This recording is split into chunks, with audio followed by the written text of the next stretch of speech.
Jim Allister. Thank you, Mr. Speaker.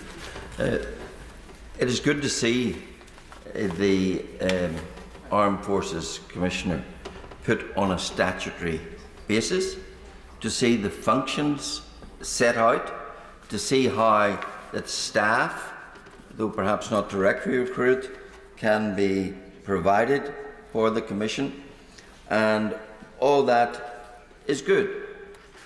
But that causes me to think, yes, we're making provision for our current serving members of the armed forces. Why are we not making parallel statutory provision for our veterans? Why is it that it's right to have a statutory basis for the Armed Forces Commissioner, but not to have a statutory basis for the various veteran commissioners? Surely, if it's right for serving members, it must equally be right to have a statutory basis setting out the functions, ensuring staff provision for the veterans commissioners. I take the case in the part of the United Kingdom I know best.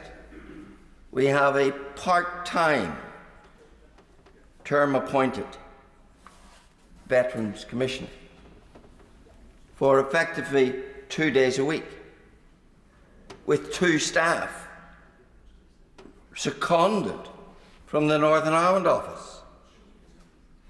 And yet he is charged with looking after all the interests of the very many thousands of veterans that, unsurprisingly, we have in Northern Ireland.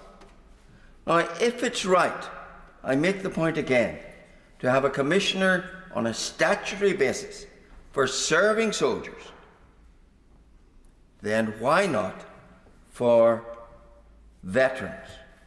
And I think it would be a significant step forward, not just in itself, but a significant nod to how we value our veterans community if we were to give them that equality of treatment on this issue. And I think that is something that is very important. And without being on a statutory basis, a part-time, appointed with seconded staff veterans commissioner, frankly, has his hands tied behind his back.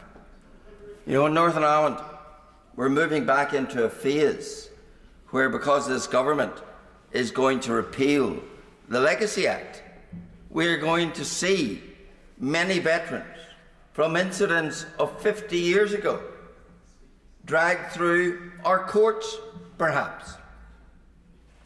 A veteran commissioner with no standing to intervene in the multiple judicial reviews that take place about those issues.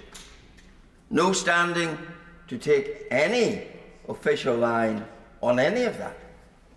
And yet, put the Veterans Commissioner on a statutory basis with the available funding, then there's a role to be performed, not just in that specific, perhaps if there is a challenging judicial review about an issue that touches upon the issues of veterans, why shouldn't the Veterans Commissioner be able to be a notice and an intervening party in proceedings such as that? I think he should. Never give way. Yes. Thank you very much. And does the member then have that concern in regards to the fact that the Northern Ireland Veterans Commissioner staff are appointed by the Northern Ireland office, as is he? So, and again, in that freedom, that ability to actually challenge the government with force, with vigour, without having to continually look over their shoulder to what may be a perceived oversight from the NIO at all times, that independence was actually strengthened their role. I absolutely agree, and it's one of the strengths of this bill that it purports to give an independence to the Armed Forces Commissioner. All the more need for the Veterans Commissioner to have the same independence. But if all the Veterans Commissioner has is 2 staff that he doesn't choose. Not that there's anything wrong with the staff, they're very good staff, but they're not appointed by his office. They are handpicked by the NIO and seconded to him. It creates the wrong perception, and very often that's enough to do damage to an office.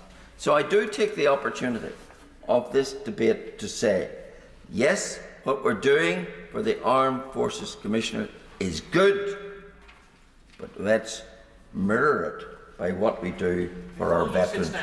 Yes? The topic of the relationship between the Armed Forces Commissioner and veterans was something that cropped up several times in the Public Bill Committee, and I commend the honourable member to our new clause 2 on this subject. But on the specific matter of the Northern Ireland Veterans Commissioner, he know that one recently resigned, partly because he had concerns about constraints on his independence to carry out his role. That's something that concerns us on these benches. Does it concern the honourable gentleman as well? It does, because when a former member of this House, Mr Danny Kinahan, was appointed Veterans Commissioner with his army experience, there was great expectation upon his shoulders.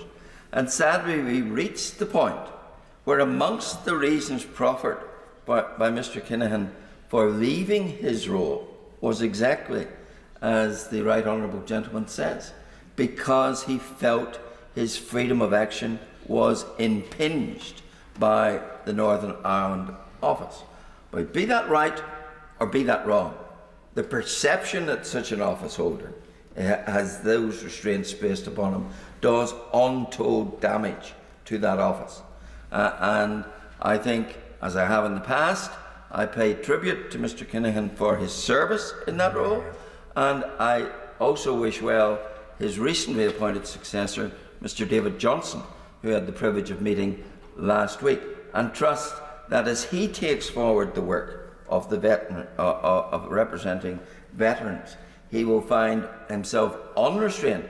But I say this, government can put all this beyond doubt, and the way to put it beyond doubt is to put the Veterans Commissioner on the same statutory footing as the Armed Forces Commissioner. Yes? I'm very grateful to the honourable gentleman. I certainly join him in paying tribute to Danny Kinahan, who, as a minister who has some dealings with me, I certainly would say did a very good job indeed. I wish his successor all the very best.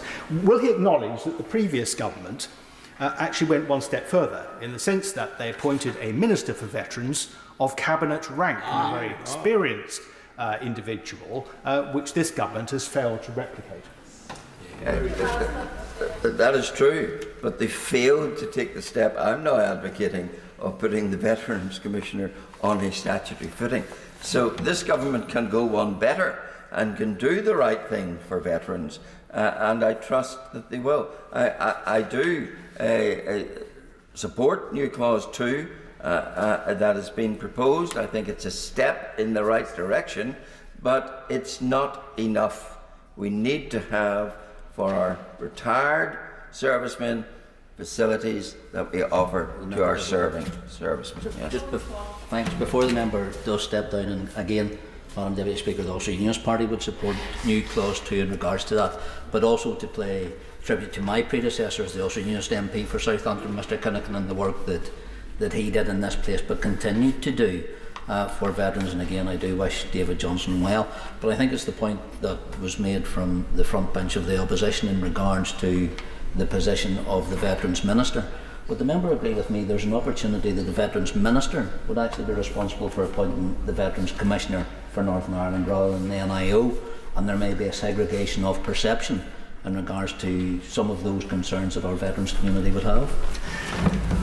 I think that's a fair point, because in truth, Madam Deputy Speaker, our veterans community, as they see some of their brethren from within that community facing historic investigation, do align the genesis and the support for that investigation with the NIO.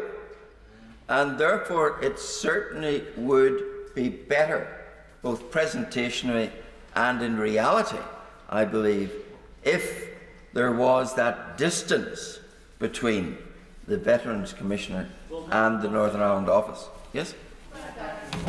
For giving way. Does he agree with me that it's actually to the discredit of the opposition? They do not actually even have a shadow Veterans Minister at all who could pick up some of these issues that he is indeed bringing forward.